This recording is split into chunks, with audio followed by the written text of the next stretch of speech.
You've probably heard by now that Trump's latest tweets have been quite controversial.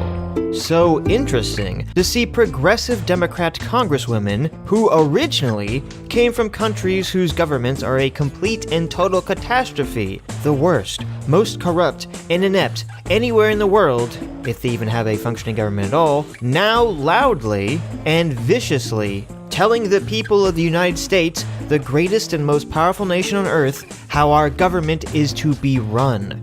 Why don't they go back and help fix the totally broken and crime-infested places from which they came? Then come back and show us how it is done. These places need your help badly. You can't leave fast enough. I'm sure that Nancy Pelosi would be very happy to quickly work out free travel arrangements. The congresswomen he is referring to are AOC, Ilhan Omar, Rashida Tlaib, and Ayanna Pressley.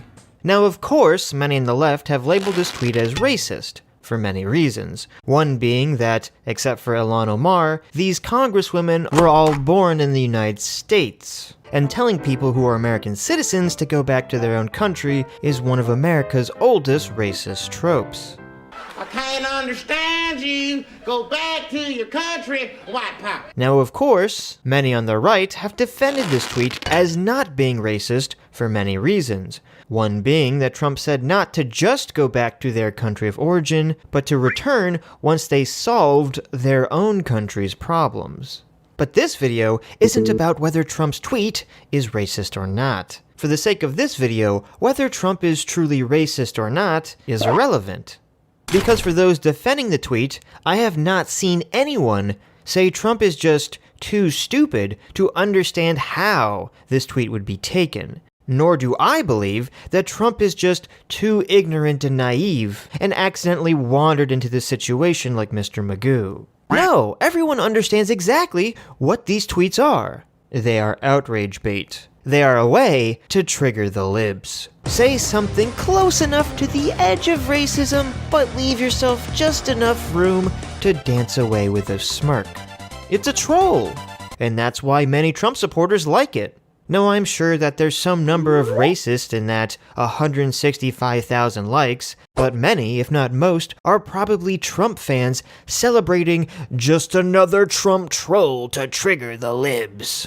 Now, from Trump's personal perspective, of wanting to rile up his base, wanting to get re-elected, and wanting to pull news coverage away from other topics, this tweet is well done, and accomplishes all those things.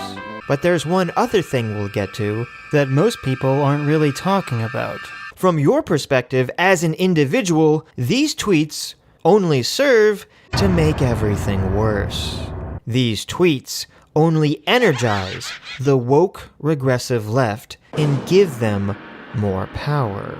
The thing to remember is that the entire SJW narrative relies on two things: victimization and guilt.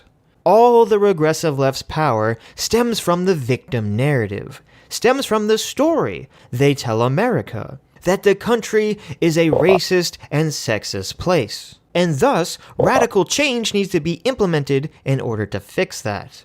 And what better way to completely validate that SJW victim narrative than to have the President of the United States, basically the CEO of the country, come out and publicly say something they will all view as one of the oldest and most obvious racist dog whistles in this country's history, all while his supporters cheer on. Yes, Trump's tweets serve only to strengthen the regressive left's power. And this isn't even a situation where Trump said or did something innocent or by mistake, and the overly sensitive proclaimed it racist. This is not even a fine people situation, where Trump was speaking off the cuff and clarified what he was talking about. No, the wording of this tweet was completely intentional and deliberate. And the timing of this is very important, as this comes right as Nancy Pelosi was pushing back against AOC and the other woke congresswomen. And AOC's staff were calling moderate Democrats racist. Now, for those of us that want to see this brand of woke Twitter ideology expunged from the mainstream, the Pelosi-AOC conflict was fantastic. This is how the left, and the mainstream in general, could throw off the SJW shackles. This is how we could be free from this blight. And it was working. Slowly, but it was working. But now, after Trump's tweet, where he names Pelosi as an ally, what will happen? The tribalism will kick in. The Democrats will close ranks and once again focus their energies outward on Trump instead of inwards.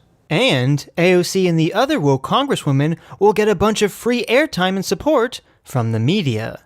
Trump's tweet destroys the left's progress of throwing the regressive AOCs out of the party. This reminds me of Jordan Peterson quoting Jung. To me, there's an old psychoanalytic idea. I think this was derived by Jung. If you can't figure out what someone is doing or why, look at the outcome and infer the motivation. What is the outcome of Trump tweeting this? He's strengthening the SJW victim narrative, and he's prematurely ending the Democrats attacking their own woke side and causing them to instead protect them and attack Trump once again. Why?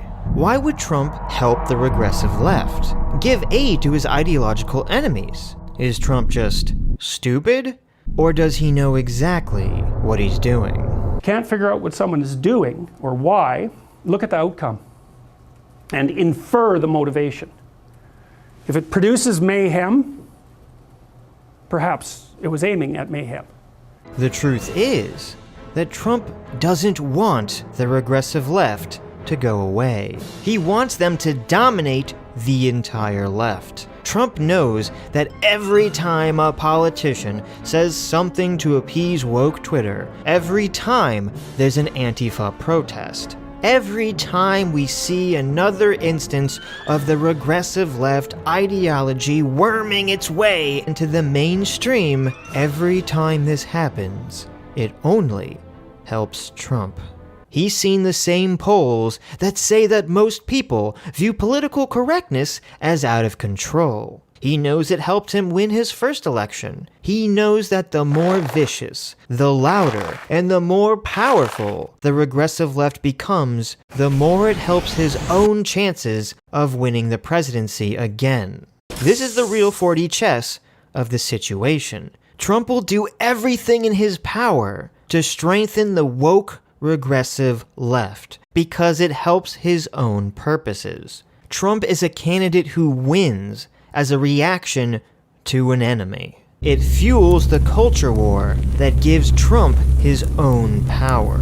So if it ever looks like things are moving in a positive direction, if it ever looks like the left is making progress on throwing out the SJWs, Trump will do everything in his power to sabotage it. Because Trump doesn't care about Democrats or Republicans, left or right. Trump isn't a tribalist. He's a Trumpist. He only cares about winning again. Trump will fuel the fires of the regressive left for his own gain. And he doesn't care if by doing so, he creates some woke Frankenstein's monster that will be powerful enough to win the presidency in 2024, when he's gone.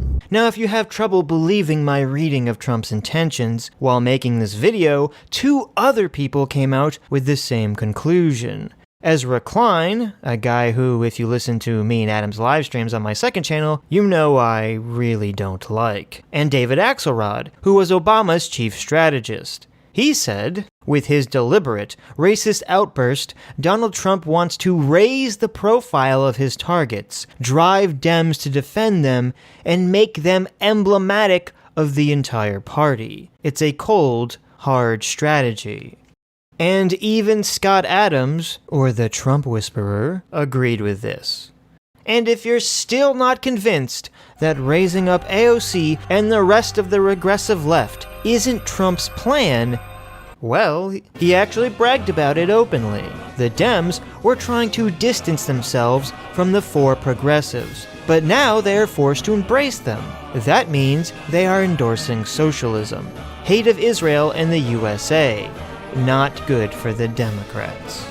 Now, if you think this is some kind of defense of the squad, you're sorely mistaken, as I don't like any of them. These congresswomen who wouldn't even condemn a terrorist attack. Antifa firebombed a facility in Tacoma over the weekend. It's an ICE facility. Will you condemn them for that? Will you condemn Antifa for the attack in Washington? We'll be making statements. It's easy to condemn a terrorist attack.